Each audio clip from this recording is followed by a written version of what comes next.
Tout est allé si vite que cela semble irréel. Il est difficile de croire que mon voyage a commencé dans le petit village du Mun, où l'espoir et la lutte coexistaient. Je m'appelle Emeka, et depuis aussi longtemps que je me souvienne, j'ai rêvé d'une vie au-delà des rivages de l'Afrique. La pauvreté avait façonné ma réalité, mais je n'ai jamais cessé de croire en quelque chose de plus grand. Je travaillais sans relâche, faisant des courses, peinant dans les champs, et apprenant tout ce qui pouvait augmenter mes chances de réussite. Mais le succès semblait toujours m'échapper, juste à portée de main.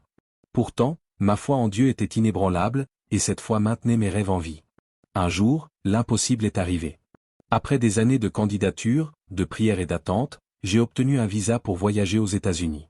Cela ressemblait à un miracle. Mon cœur débordait de joie, et tout le village a fêté cette nouvelle avec moi. Tout le monde savait à quel point cela comptait pour moi. Cependant, une chose me pesait lourdement, mon visa n'était valide que pour 2 jours. Après avoir cherché de l'argent pour les billets, il me restait un défi de taille. Si je ne prenais pas l'avion le lendemain, mes rêves s'effondreraient sous mes yeux. Je me souviens des paroles de ma mère lorsqu'elle a serré ma main avant mon départ. « Mon fils, tous les combats ne se gagnent pas avec la force. Certains nécessitent de la sagesse. Méfie-toi des forces invisibles, et quand tu les rencontreras, mets-toi à genoux et invoque Dieu. » Je lui ai promis que je ne laisserais rien se mettre en travers de mon chemin. Déterminé à ne prendre aucun risque, je suis arrivé à l'aéroport des heures avant mon vol. Je portais ma vie dans 2 sacs, un petit sac à dos avec l'essentiel et une grande valise remplie de tout ce dont je pensais avoir besoin pour recommencer à zéro en Amérique. Épuisé par les nuits blanches, après des nuits de préparation, j'ai trouvé un coin tranquille dans le terminal pour me reposer. Je voulais seulement fermer les yeux un instant, mais le sommeil m'a submergé plus lourdement que je ne l'aurais imaginé. Dans le rêve, je me tenais devant le doyen de ma famille, une figure imposante à la longue barbe blanche, avec un regard perçant et plein d'autorité. « Emeka, dit-il d'une voix résonnante, porte ce message à Ndioma. Prends ce vélo et ne t'arrête pas avant qu'il soit livré. » Sans poser de questions, j'ai obéi. Le rêve était si réel que l'idée de résister ne m'a jamais effleuré l'esprit. Je pédalais à travers des champs sans fin et des forêts denses, traversant des rivières et des collines qui semblaient s'étendre à l'infini. Lorsque j'arrivai enfin, le chef du village accepta le message et me renvoya. Épuisé mais soulagé, je retournai chez le doyen, mais la maison était vide.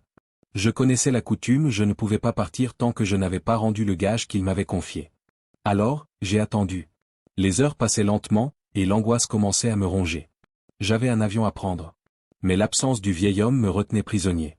Alors que j'étais sur le point de perdre espoir, il apparut enfin, avançant lentement, son bâton résonnant à chaque pas. Je lui remis le gage, et d'un simple hochement de tête, il me libéra. Je me suis réveillé en sursaut, désorienté et confus. L'aéroport était presque vide, le terminal étrangement silencieux. J'ai regardé l'horloge, et mon cœur s'est serré, l'avion avait décollé depuis des heures. Pris de désespoir, je me suis précipité au comptoir. Y a-t-il un moyen de changer mon billet, ai-je demandé, mais l'agent m'a regardé avec compassion et a secoué la tête. Il n'y a plus de vol aujourd'hui, et votre visa expire demain. Je sentais le poids du rêve m'écraser. Était-ce un piège spirituel? Des forces invisibles essayaient-elles de me stopper? Sans argent pour réserver un autre vol et sans savoir quoi faire, je me suis souvenu des paroles de ma mère. Lorsque tu rencontres ce que tu ne peux combattre, mets-toi à genoux et invoque Dieu. Alors, dans un coin tranquille du terminal, je me suis agenouillé et j'ai prié comme jamais auparavant. Dieu, murmurai-je, des larmes coulant sur mon visage, tu m'as donné cette opportunité. Ne laisse pas l'ennemi me la voler.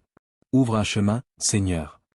À peine avais-je terminé ma prière qu'une voix interrompit mes pensées. Tout va bien, jeune homme? Je levai les yeux et vis un agent de l'aéroport au visage bienveillant. Hésitant, je lui racontai mon histoire, le rêve, le vol manqué, et le visa sur le point d'expirer. Il m'écouta attentivement, puis sourit. « Attendez ici, dit-il. Je vais voir ce que je peux faire. » Quelques minutes plus tard, il revint avec une nouvelle inattendue. Un passager vient d'annuler. Il reste une place sur un vol ce soir. Elle est pour vous. Un immense soulagement inonda mon âme. Je montai à bord de cet avion le cœur rempli de gratitude. Lorsque l'appareil s'éleva dans le ciel, je compris que ce que j'avais vécu était bien plus qu'un simple rêve, c'était un combat spirituel. Mais la foi et la prière m'avaient porté. De mon expérience, j'ai découvert que le destin peut être retardé, mais avec la prière et la confiance en Dieu, il ne peut pas être arrêté. Car si Dieu dit oui, personne ne peut dire non. S'il y a un homme pour prier, il y a un Dieu pour répondre. Si cette histoire vous a béni, soutenez notre mission pour atteindre davantage de personnes avec l'évangile de Jésus-Christ en vous abonnant, en partageant et en commentant.